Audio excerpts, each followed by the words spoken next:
Selamat datang di Beetle Channel, semoga kita bahagia. Jangan lupa subscribe, like, komen dan share agar channel ini semakin berkembang. Terima kasih. Novel Gun-Ho Ghost Story. Ketiga pekerja terpilih mendengarkan Gun-Ho dengan sopan. Gun-Ho membaca data pribadi ketiga pekerja tersebut. Direktur Jong-suk Park berusia 33 tahun sedangkan peneliti utama 5 tahun lebih tua dari Jong-suk, dan peneliti senior 1 tahun lebih muda dari Jong-suk. Jong-suk memiliki pengalaman langsung yang luas di lapangan, namun dua peneliti lainnya memiliki kualifikasi yang jauh lebih baik berdasarkan makalah dan mereka sangat berpengetahuan luas dalam teori. Dion adalah perusahaan global. Saya harap Anda menggunakan pengalaman ini dengan bijak untuk mempelajari teknologi canggih mereka dan menjadikan kesempatan ini sebagai pengalaman berharga dalam hidup Anda. Nah, tampaknya peneliti senior itu belajar di AS sebagai siswa pertukaran dan dia punya skor TOEIC lebih dari 900. Tuan peneliti senior, Anda mungkin berbicara bahasa Inggris dengan sangat baik, jadi tolong bantu peneliti utama dan direktur produksi selama tinggal di AS. Peneliti senior muda itu menggosok hidungnya. Dia sepertinya merasa malu. Yah, itu saja. Anda mungkin harus mulai berkemas. Anda bisa pergi sekarang. Oh, Direktur Choi, apakah Anda sudah menyiapkan biaya perjalanan untuk para pekerja ini? Iya, mereka akan menghitung biayanya secara rinci setelah mereka kembali. Bagus sekali. Dion menawarkan untuk menyediakan penerjemah bagi pekerja kami. Mereka akan berkomunikasi dengan kami melalui sekretaris GH Development. Mes, Yeon Suo karena dia fasih berbahasa Inggris. Mes, Angelina Rain dari Dion akan menjadi orang yang biasanya menghubungi kami. Jadi, jika Anda butuh sesuatu, Direktur Choi, silakan bicara dengan Nona Yeon Suo. Dimengerti, Tuan. Ketiga pekerja itu meninggalkan kantor Gun-Ho setelah membungkuk 90 derajat. Gun-Ho sedikit khawatir. Saya mengirim 3 pekerja kami ke AS untuk pelatihan. Salah satunya adalah peneliti utama kami di pusat penelitian kami dan dia berusia 38 tahun. Satu lagi adalah peneliti senior yang berusia 32 tahun. Jong-suk pergi bersama mereka untuk pelatihan dan dia berusia 33 tahun. Jong-suk adalah direktur produksi kami. Kedua peneliti tersebut berada pada posisi peringkat lebih rendah dibandingkan Jong-suk. Soalnya kedua peneliti itu berpendidikan tinggi, sebaliknya Jong-suk bahkan tidak menyelesaikan pendidikan perguruan tinggi. Saya khawatir mereka akan iri pada Jong-suk atau merasa tidak adil karena posisi Jong-suk lebih tinggi dari mereka, mengingat usianya yang masih muda dan tidak memiliki gelar pendidikan yang tinggi. Namun, ternyata Gun-Ho tidak perlu khawatir. Kedua peneliti tersebut memandang perjalanan ini sebagai kesempatan untuk lebih dekat dengan Jong-suk yang sangat dekat dengan presiden perusahaan mereka. Rumor mengatakan bahwa Direktur Jong-suk Park seperti saudara presiden kita, dia bahkan lebih dekat dengan presiden daripada saudara kandungnya sendiri. Mungkin saya bisa dekat dengan Direktur Jong-suk Park selama masa pelatihan ini. Saya harus mengambil setiap kesempatan untuk tetap dekat dengannya dan melakukan banyak hal bersamanya. Para pekerja di perusahaan tersebut meremehkan Jong-suk di belakang punggungnya meskipun dia adalah direktur di perusahaan tersebut karena usianya yang masih muda. Namun, pekerja yang sama bersikap sangat ramah dengan Jong-suk saat mereka bersamanya. Orang cenderung bertindak mementingkan diri sendiri jika menyangkut uang atau kekuasaan.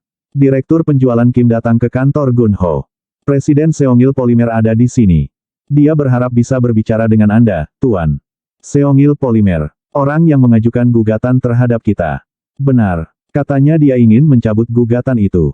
Jadi menurutku dia berubah pikiran, iya. Tolong biarkan dia masuk. Presiden Seongil Polymer memasuki kantor. Tuan, saya minta maaf. Saya melakukan kesalahan besar pada Anda. Presiden Seongil Polymer dengan cepat berlutut di lantai di depan Gun-Ho. Gun-Ho terkejut. Presiden berusia 50-an sementara Gun-Ho berusia pertengahan 30-an.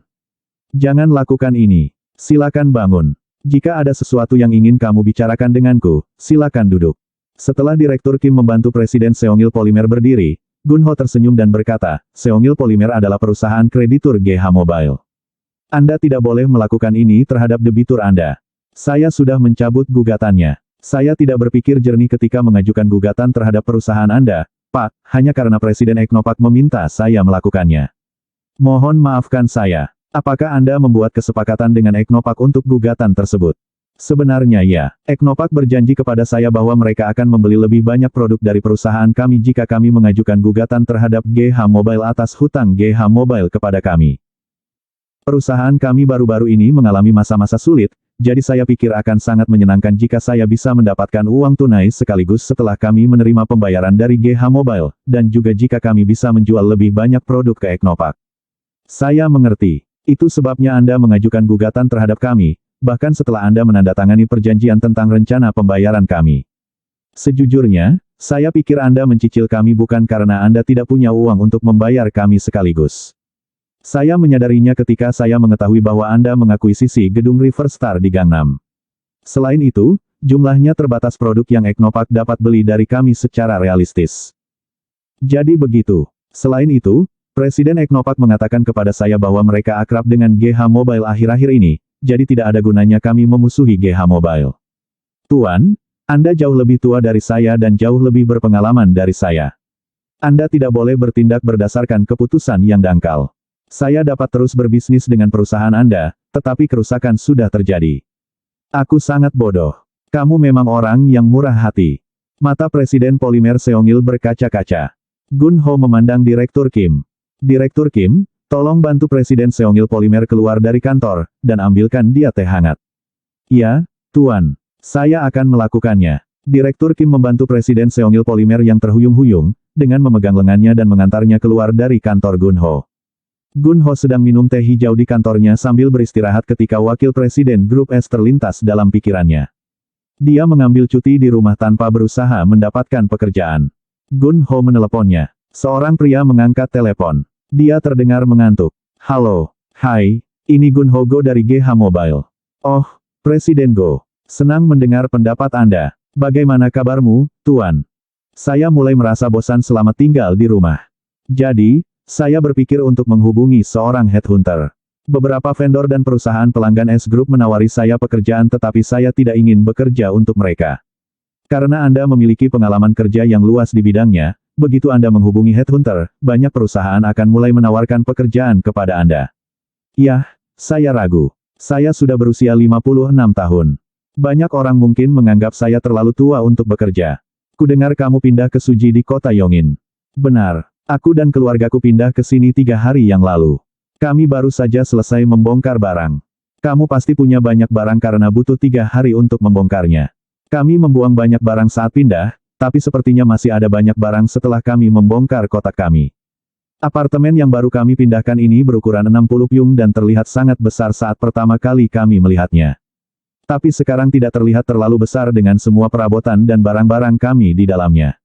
Saya yakin hanya membutuhkan waktu 30 menit jika Anda mengambil jalan raya dari Suji, kota Yongin untuk sampai ke sini di kota Jiksan. Sejak Anda selesai pindah, apa yang Anda katakan jika saya mengajak Anda makan siang bersama saya? Bagaimana kalau besok? Saya telah menemukan restoran yang sangat bagus di daerah ini. Banyak orang datang ke restoran itu setelah bermain golf. Besok, saya baik-baik saja, tetapi Anda pasti sibuk, Presiden Go.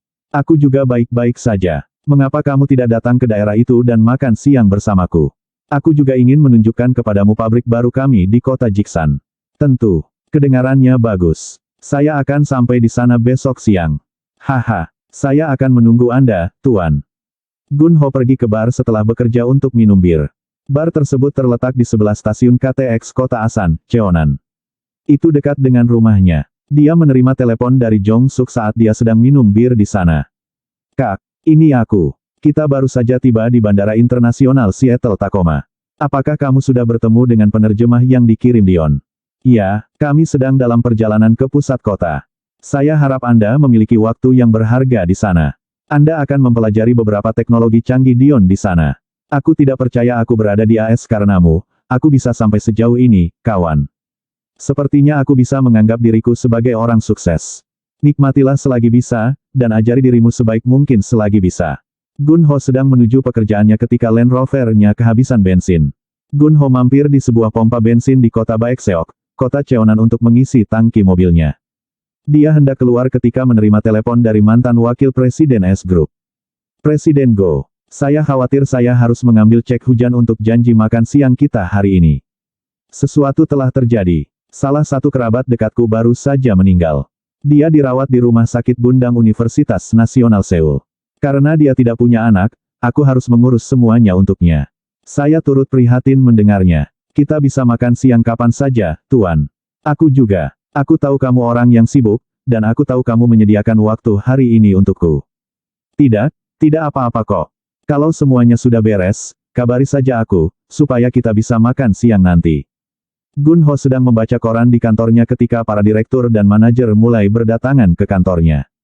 Oh, benar. Hari ini adalah hari pertemuan. Para manajer dan direktur berseragam semuanya membawa catatan untuk rapat.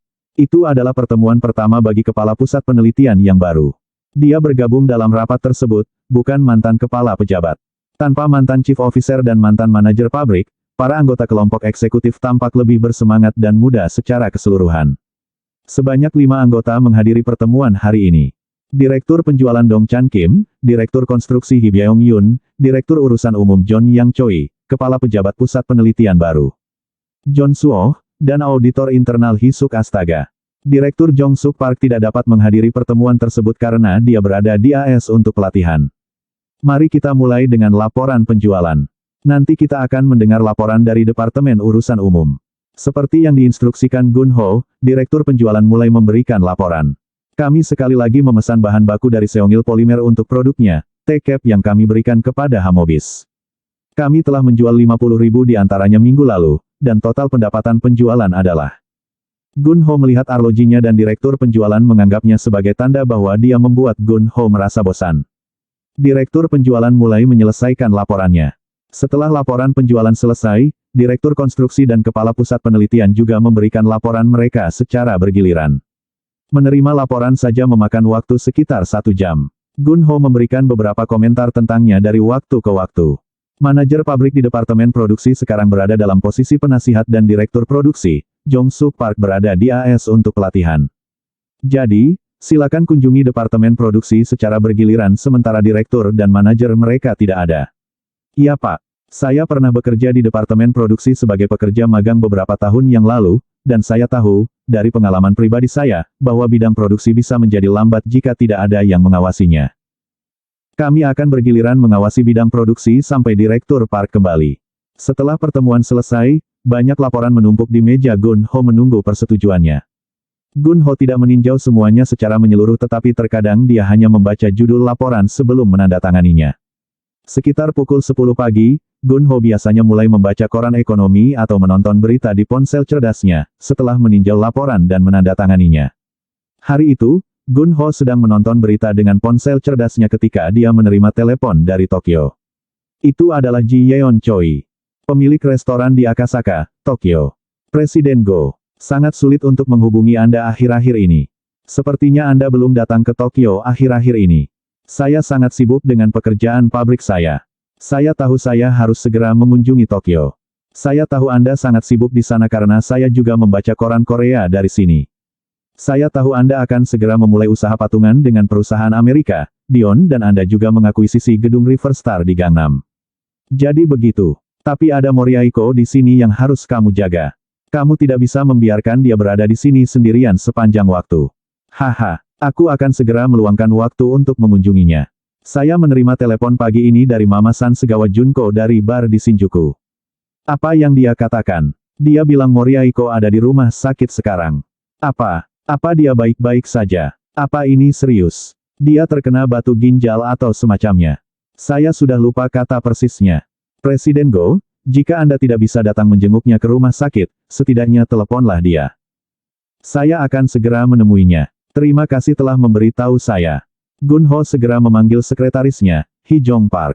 Saya memerlukan tiket penerbangan ke Tokyo, Jepang. Saya akan berangkat besok. Saya tidak memerlukan visa perjalanan, jadi pesan saja tiket penerbangan yang berangkat besok. Iya Pak. Ketika Gun Ho tiba di Jepang, dia pertama kali mampir ke New Otani Hotel di Akasaka, Tokyo dan memesan kamar untuk dirinya sendiri. Dia ingin meninggalkan barang bawaannya di hotel sebelum pergi menemui Moriaiko di rumah sakit. Gun Ho pertama kali pergi ke restoran di Akasaka yang dijalankan oleh Mes Ji Yeon Choi. Dia membawa kosmetik yang dia beli di toko bebas bea di bandara. Tapi Nona Ji Yeon Choi tidak ada di sana. Gun Ho meninggalkan kosmetiknya bersama staf di restoran dan meneleponnya.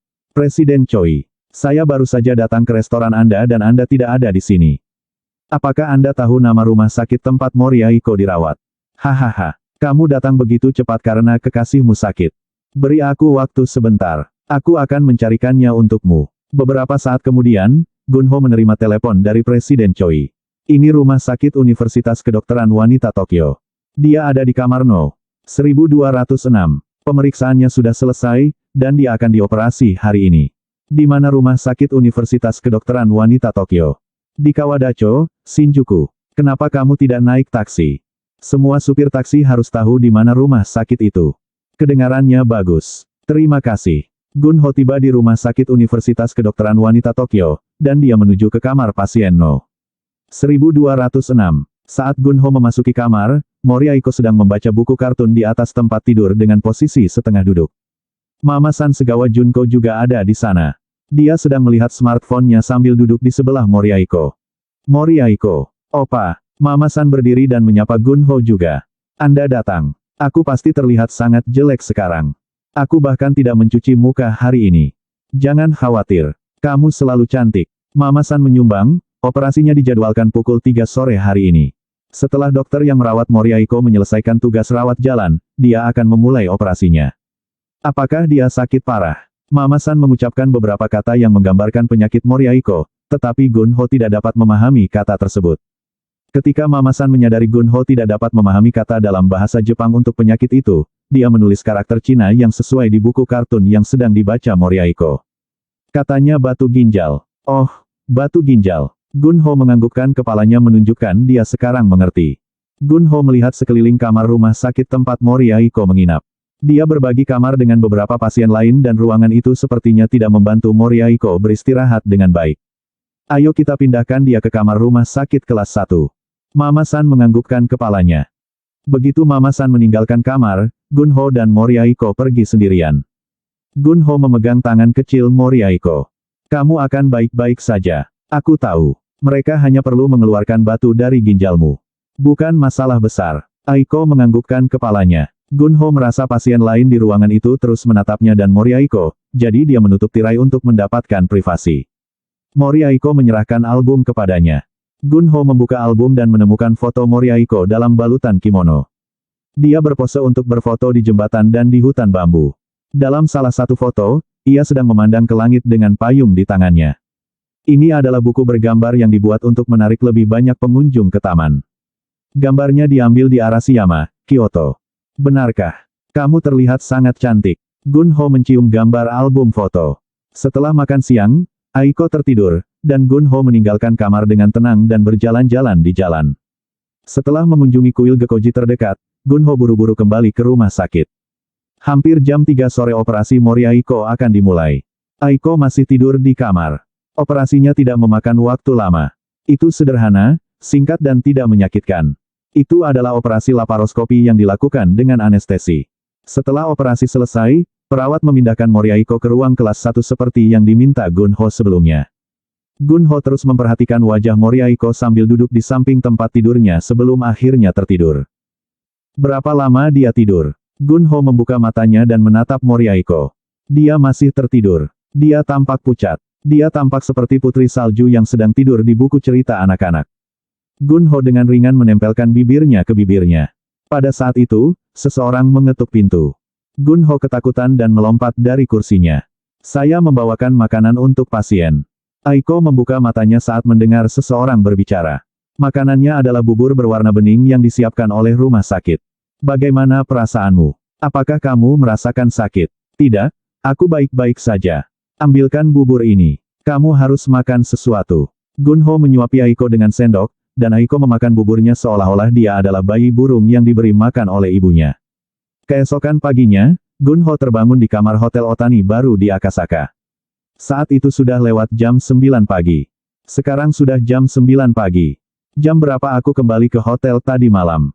Gunho dengan cepat mengenakan beberapa pakaian dan menuju ke restoran di hotel. Aku pasti sangat kelelahan kemarin. Gunho makan bubur nasi putih dan beberapa buah-buahan sebelum keluar dari restoran.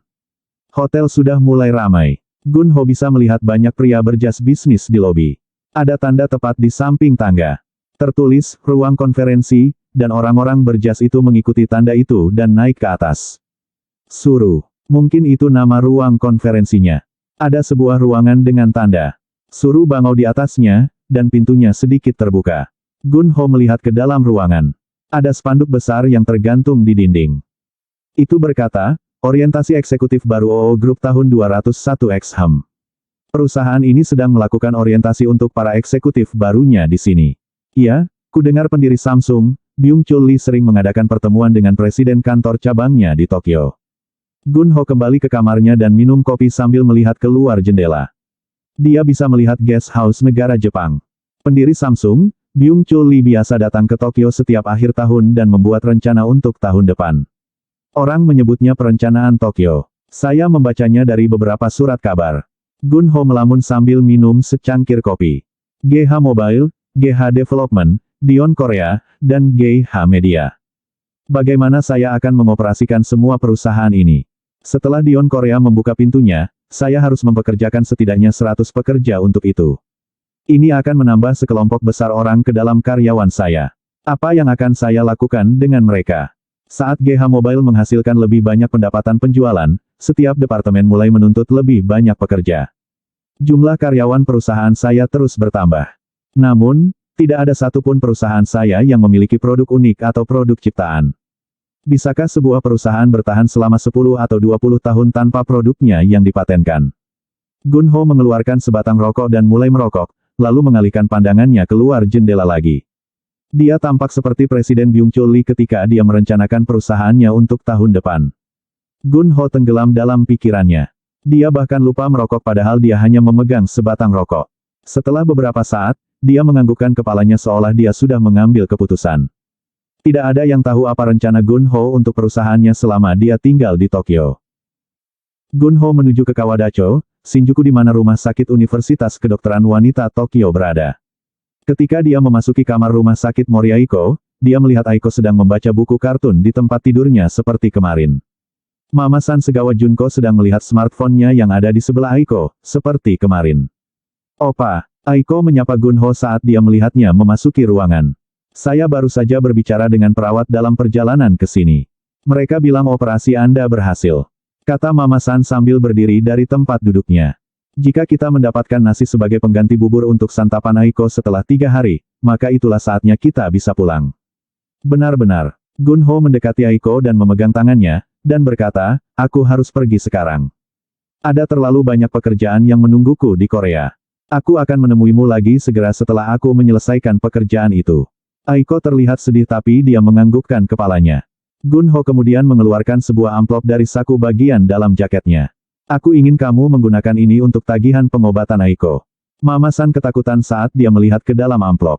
Ini jauh lebih besar daripada biaya pengobatannya. Yah, begitu dia keluar dari rumah sakit, dia perlu mendapat banyak makanan enak agar bisa pulih sepenuhnya dan mengisi ulang tenaganya. Kamu pergi sekarang seperti itu. Setidaknya beri dia ciuman. Kamu tidak bisa meninggalkannya begitu saja setelah hanya memegang tangannya.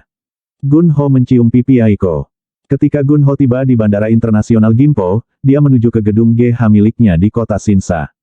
Penjaga keamanan di gedung itu dengan cepat berlari keluar dari mejanya dan menyapa Gun Ho, dan menekan tombol lift untuk Gun Ho. Tampaknya lalu lintas padat di dalam gedung.